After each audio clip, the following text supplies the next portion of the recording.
Bonjour à tous et bienvenue dans cette vidéo de bilan flash d'électricité pour les sixièmes.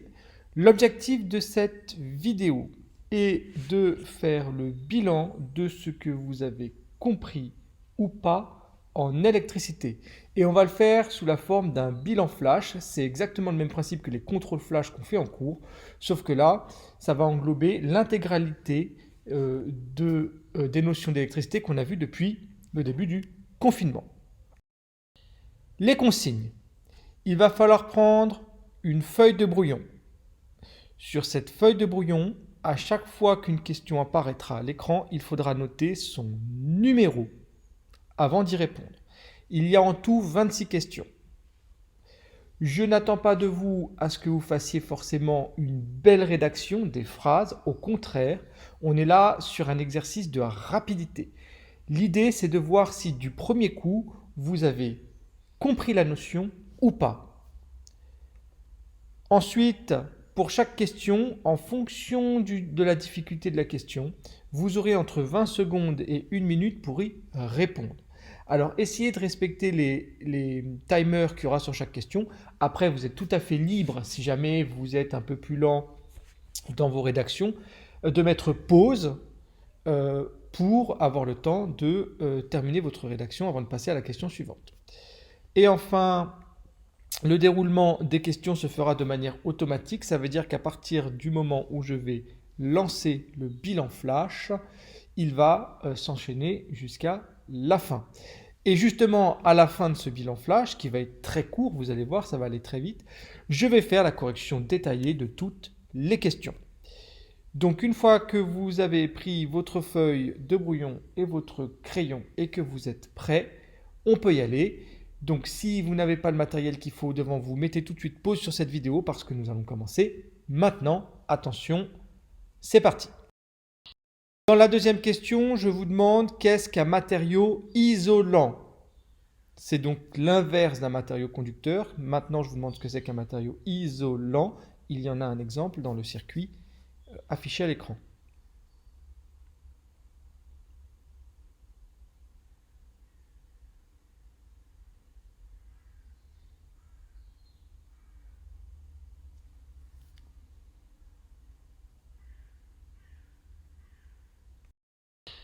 La troisième question, je vous demande de me dire avec vos mots ce qu'est un dipôle électrique. Et j'ai essayé de vous mettre un exemple à l'écran, un dipôle électrique. Je peux remplacer le mot pôle par borne et di en latin, en grec, ça signifie deux.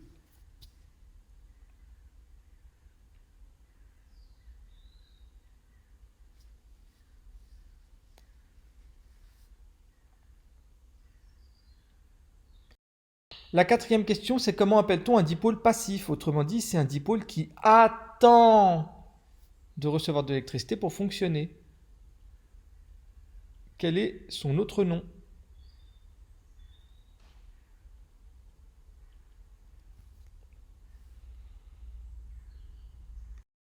Dans la question 5, je vous demande de me dire non plus ce qu'est un dipôle passif, mais ce qu'est un dipôle actif, c'est-à-dire un dipôle qui va mettre en action un dipôle passif.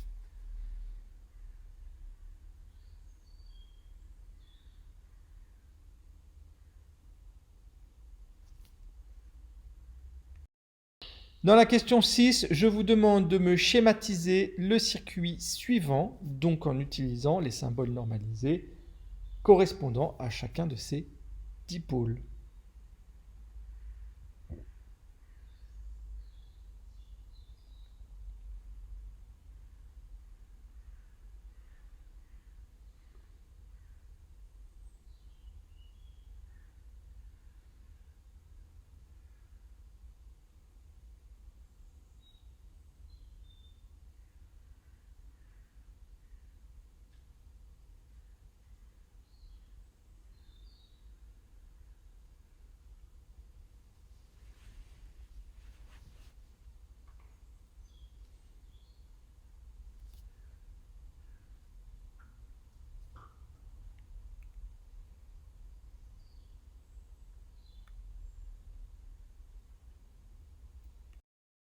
Dans la question 7, je vous demande de me schématiser un circuit électrique composé d'un générateur, d'un moteur et d'une lampe.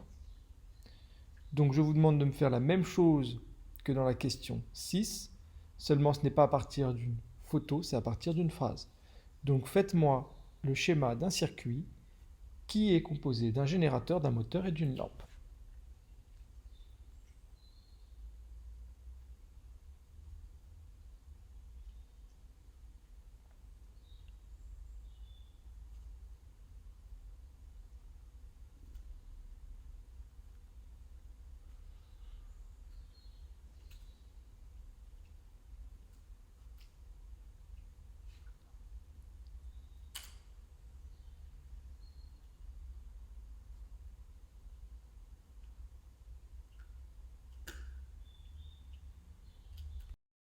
Dans la question 8, je vous dis qu'une photopile, ça reçoit une certaine énergie et ça va la convertir, la transformer en une autre énergie.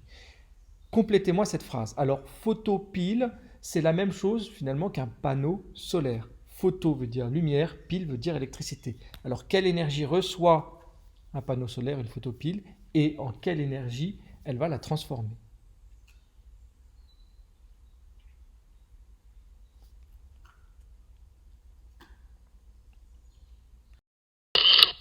Dans la question 9, je vous demande de me dire, dans un circuit électrique, quel est le dipôle le plus important, le dipôle sans lequel rien ne se passerait.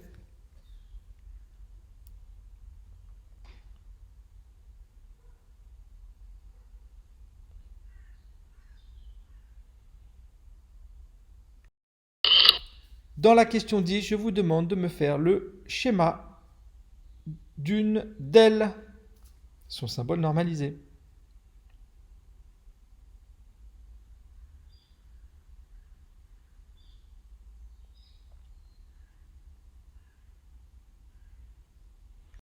Dans la question 11, je vous demande cette fois-ci de me faire le schéma d'une résistance, autrement dit de me donner son symbole normalisé.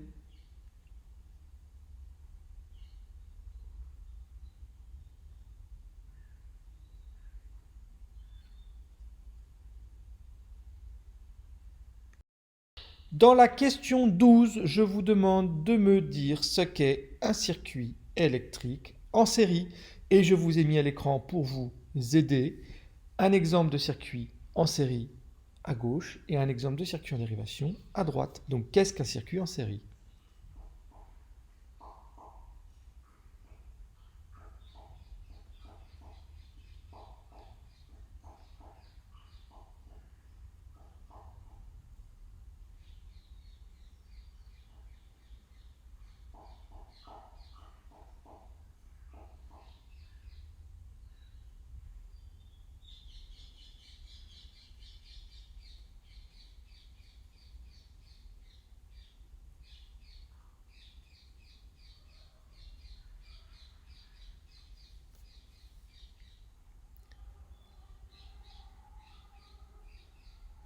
Dans la question 13, je vais vous dire voici qu'est-ce qu'un circuit en dérivation. Et je ne veux pas vous entendre me dire que ce n'est pas un circuit en série. Trois petits points.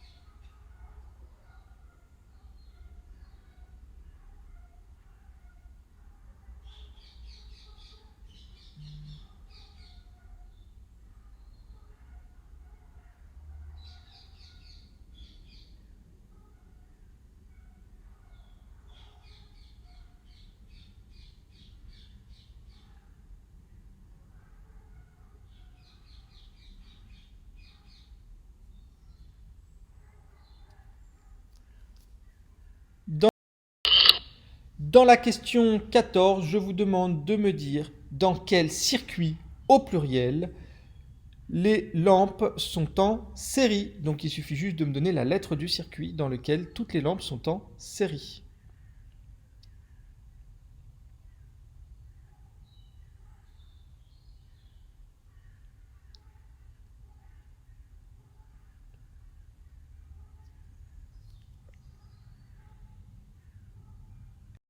Dans la question 15, je vous demande cette fois-ci de me dire dans quel circuit au pluriel toutes les lampes sont en dérivation. Et j'insiste bien sur toutes les lampes sont en dérivation.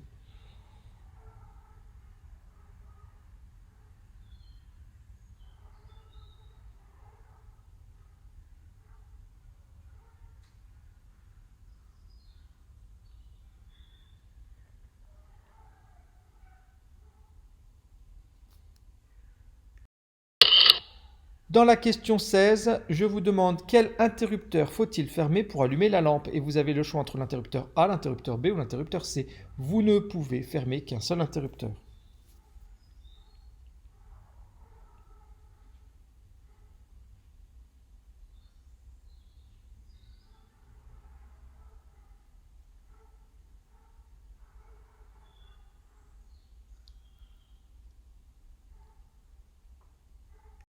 Dans la question 17, dans le circuit que vous avez sur votre écran, je vous demande de me dire comment sont branchées les résistances R3 et R4. Autrement dit, sont-elles en série ou sont-elles en dérivation?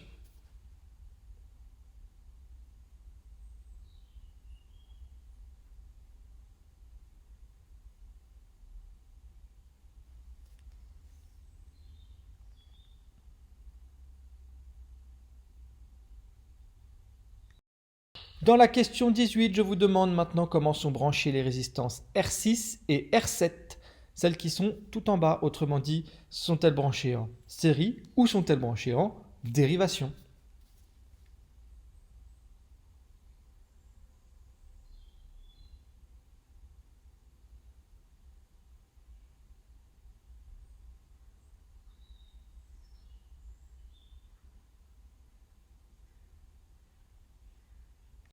Question 19. Vous avez un circuit avec une résistance R1, R2 et RC. Je vous demande quelles sont les résistances qui sont branchées en série.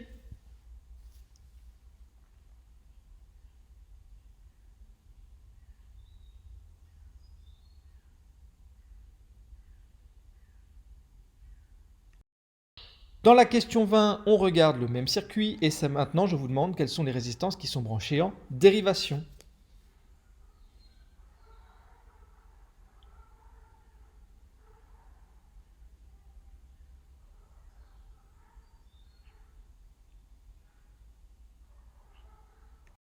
Dans la question 21, je vous demande en combien de courants va être divisé le courant que j'ai appelé I qui sort du générateur. Donc le courant qui sort du générateur I, il va être divisé en combien?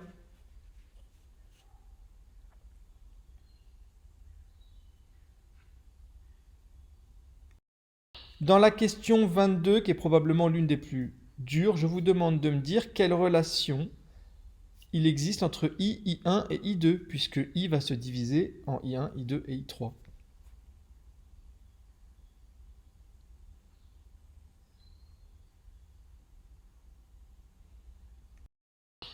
Dans la question 23, si le moteur tombait en panne, que se passerait-il pour les lampes?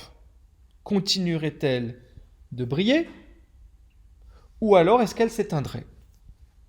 Et surtout, pourquoi?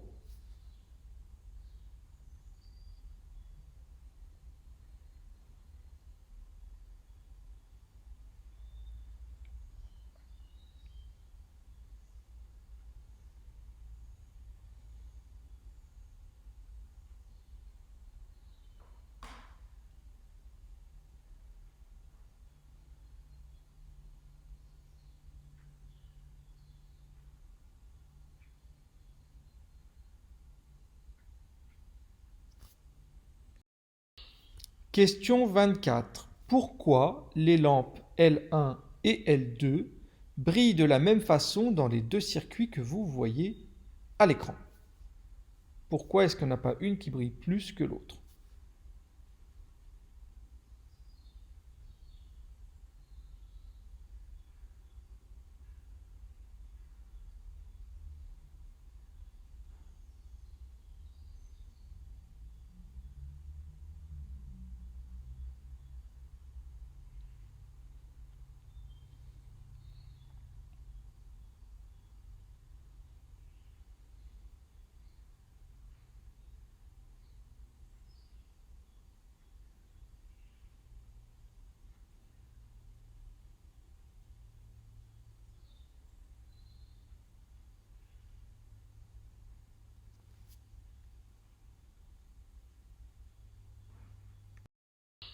Question 25. Pourquoi dit-on qu'une DEL ou une LED est un dipôle polarisé tout comme le moteur?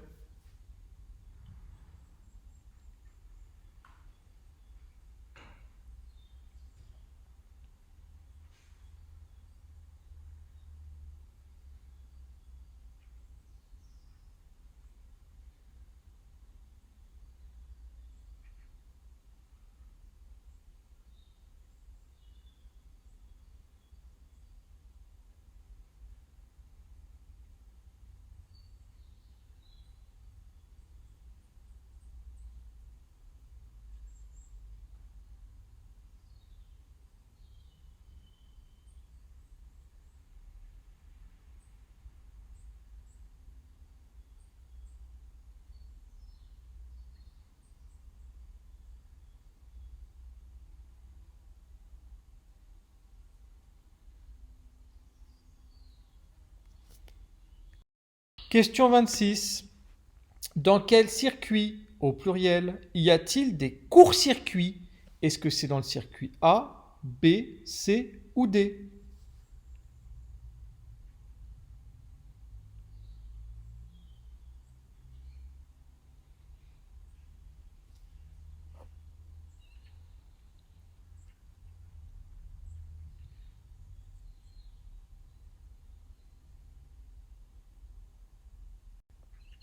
Le bilan flash est maintenant terminé. On va procéder à la correction.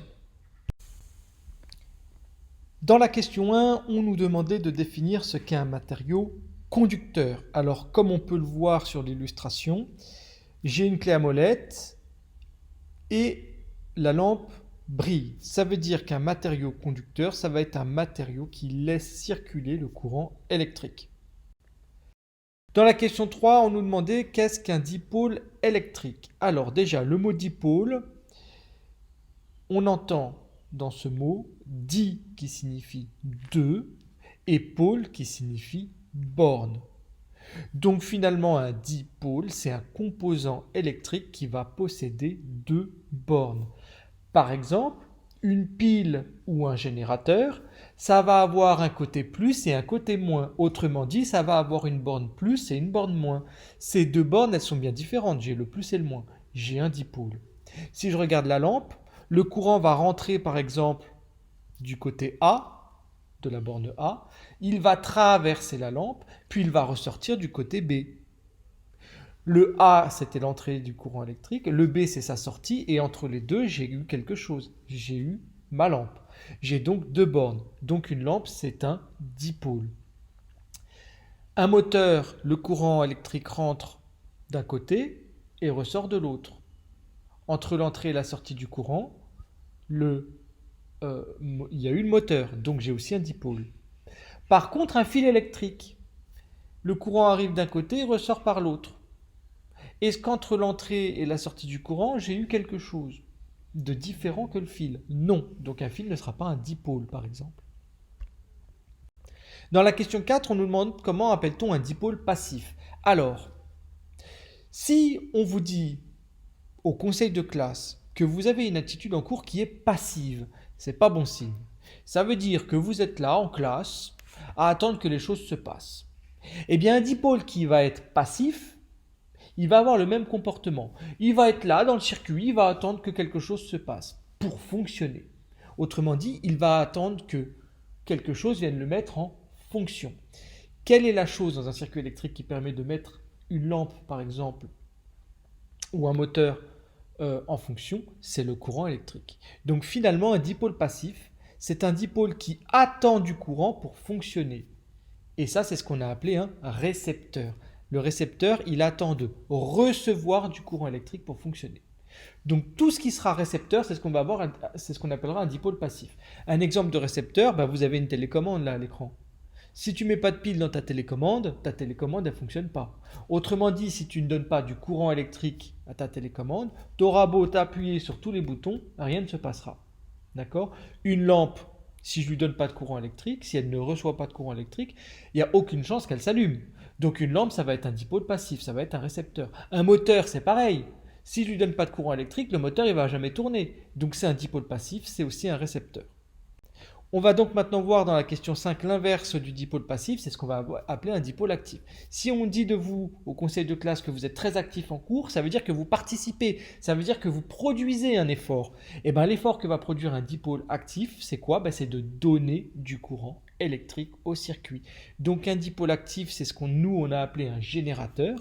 Et pourquoi on appelle ça un générateur? Parce qu'il génère, autrement dit, il produit du courant électrique.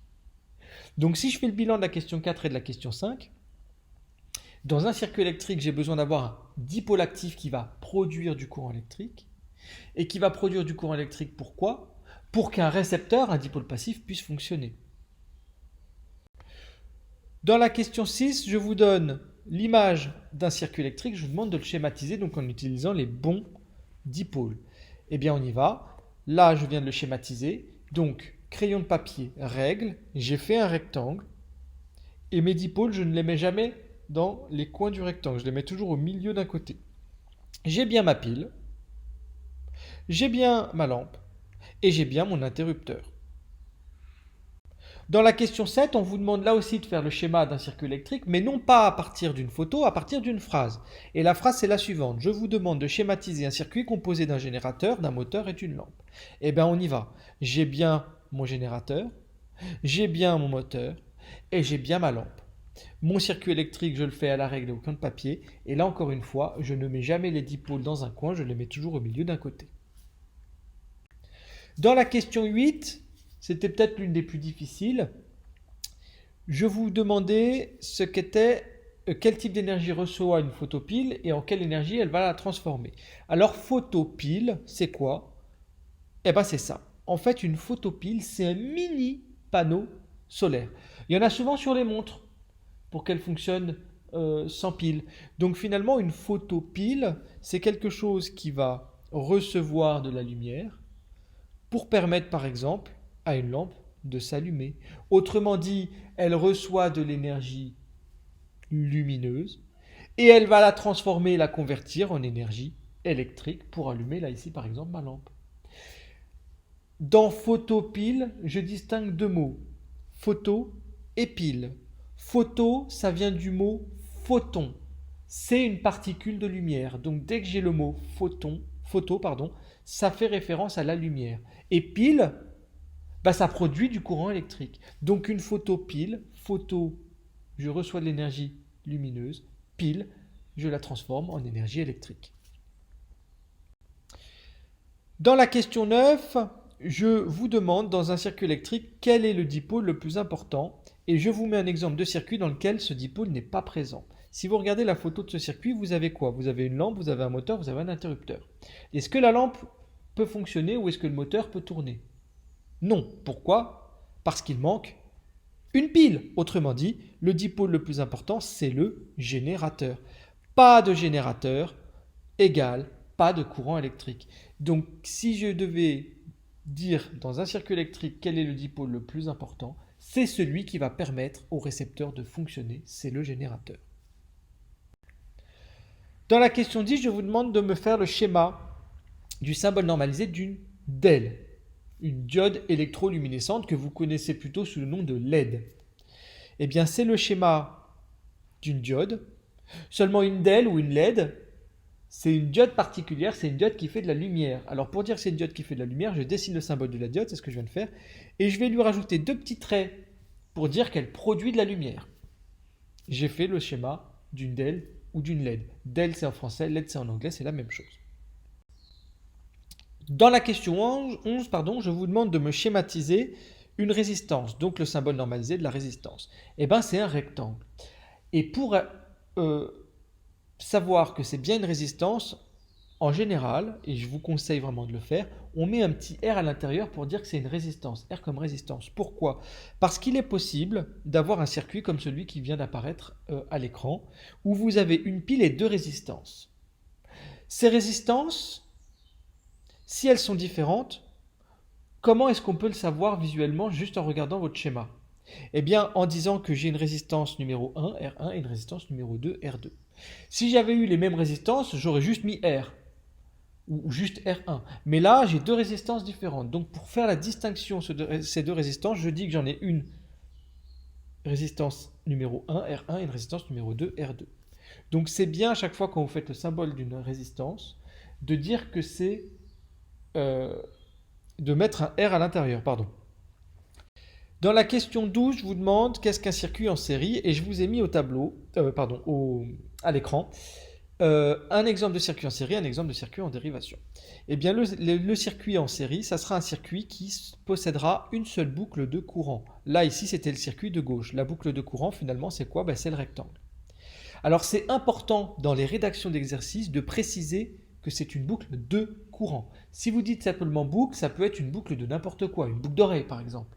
Non, c'est une boucle de courant. Dans la question 12, maintenant qu'on a vu que le circuit en série, c'était un circuit qui possédait qu'une seule boucle de courant, un circuit en dérivation, c'est quoi? Ça sera un circuit qui possède plusieurs boucles de courant. Ici, c'est le circuit de droite. Vous avez la première boucle de courant que je fais apparaître ici, la deuxième boucle de courant qui est juste à côté, et la troisième boucle de courant qui est à côté encore une fois. Mes boucles de courant, finalement, c'est mes rectangles. Ici, j'ai 3 boucles de courant, j'ai donc plusieurs boucles de courant. J'ai un circuit en dérivation. Dans la question 14, je vous donnais 4 circuits différents, A, B, C, D, E et F, et je vous demandais de me dire dans quel circuit toutes les lampes sont en série. Eh bien, les lampes sont toutes en série dans les circuits A et dans le circuit F. Dans le circuit A, pourquoi? Parce que vous voyez qu'il n'y a qu'une seule boucle de courant, donc j'ai un circuit en série. Donc forcément, si le circuit est en série, toutes les lampes sont en série. Une autre façon de voir les choses, c'est de voir que si vous partez de la pile, toutes les lampes sont les unes à la suite des autres. Et le circuit F, c'est pareil, sauf que ma boucle, c'est pas un rectangle, ça fait un schéma bizarre, mais il n'en reste pas moins que j'ai bien une seule boucle. Là, encore une fois, si vous partez de la pile, vous avez bien toutes les lampes qui s'enchaînent les unes à la suite des autres. Donc toutes les lampes sont en série. Dans la question 15, ça va être les mêmes circuits, seulement je vous demande dans quel circuit toutes les lampes sont en dérivation. Eh bien, elles sont toutes en dérivation dans le circuit C et dans le circuit D. Dans le circuit C, parce que vous voyez que vous avez une boucle de courant, 2 boucles de courant, 3 boucles de courant. Il y a autant de boucles de courant que de lampes, toutes les lampes sont en dérivation. Dans le circuit D, c'est la même chose. Toutes mes lampes sont en dérivation. Elles sont toutes connectées à la pile. Dans la question 15, vous avez un circuit. Je l'agrandis. Et votre objectif, c'est de faire en sorte que la lampe, elle brille. Et vous n'avez le droit pour cela de fermer qu'un seul interrupteur. Alors, premier réflexe quand vous avez un circuit comme ça, c'est de bien placer le plus et le moins de la pile. Le plus correspondra au plus grand trait, le moins au plus petit trait. Deuxième réflexe, commencez par mettre le courant. Il part du plus, il va vers le moins. Je vais en haut, je passe la diode puisqu'elle est dans le sens passant, je traverse la lampe et je descends. Et on voit que pour que la lampe fonctionne, il faut forcément fermer uniquement l'interrupteur C. Dans la question 17, je vous donne un circuit et je vous demande de me dire comment sont branchées les résistances R3 et R4. Donc déjà, on va identifier où sont R3 et R4, elles sont là. R3 et R4, elles sont branchées l'une après l'autre. Ça veut dire forcément qu'elles sont en série. Dans la question 18, on reprend le même circuit. Seulement maintenant, je vous demande comment sont branchées les résistances R6 et R7. Donc on les identifie dans le circuit, elles sont là. R6 et R7 sont branchées l'une sur l'autre. Donc elles sont en dérivation. Dans la question 19, c'est le même style de question, seulement le circuit est différent. Je vous demande de me dire quelles sont les résistances qui sont branchées en série. Autrement dit, quelles sont les résistances qui sont l'une après l'autre. Et bien on les identifie dans le circuit, c'est R1 et R2. Donc R1 et R2 sont en série. Dans la question 20, je vous demande maintenant quelles sont dans ce même circuit les résistances qui sont branchées en dérivation. Autrement dit, quelles résistances sont branchées l'une sur l'autre. Et bien on les identifie dans le circuit, c'est R2 et RC. Donc R2 et RC sont en dérivation. Dans la question 21, je vous demande en combien de courants est divisé le courant I, qui est ici. Eh bien, vous voyez que le courant I, il va être divisé en 1, 2 et 3 courants. Donc le courant I, il va être divisé en 3 autres courants. Le courant I1, le courant I2 et le courant I3. D'où la question 22. Vous savez que le courant I, il va être divisé en 3 courants.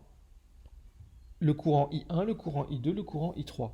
Donc I, ça sera simplement égal à I1 plus I2 plus I3. Dans la question 23, je vous dis, si le moteur tombe en panne, que se passe-t-il pour les lampes? Eh bien, si le moteur tombe en panne, finalement, mon circuit, je peux le redessiner comme étant celui-là. Le moteur est en panne, j'enlève simplement le moteur. D'accord? Eh bien, les lampes continuent de briller, puisqu'elles sont toujours parcourues par un courant. Dans la question 24, je vous demande pourquoi les lampes 1 et les lampes 2 brillent de la même façon dans les deux circuits.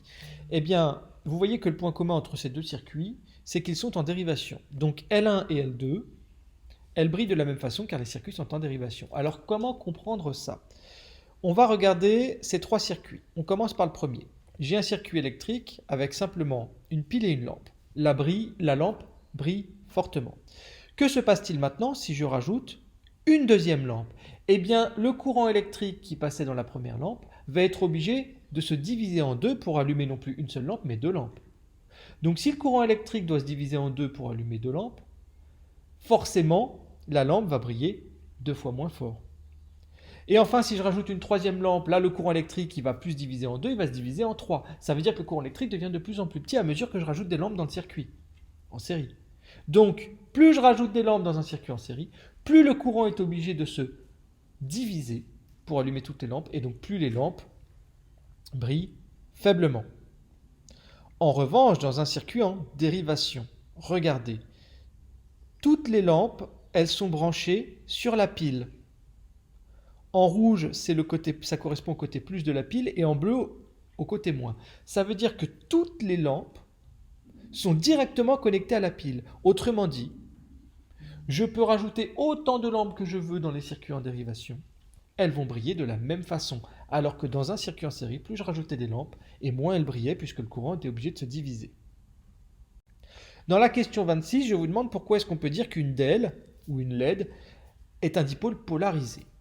Eh bien, parce qu'une DEL ne se comporte pas de la même façon, ne se comporte pas pareil, si on la branche dans un sens ou dans l'autre. Souvenez-vous, on avait dit que le moteur, que j'ai représenté ici vous avez l'hélice du moteur, ne se comporte pas de la même façon selon le sens de branchement de la pile. Par exemple, si je mets le plus en haut et le moins en bas, le moteur va tourner dans le sens des aiguilles d'une montre.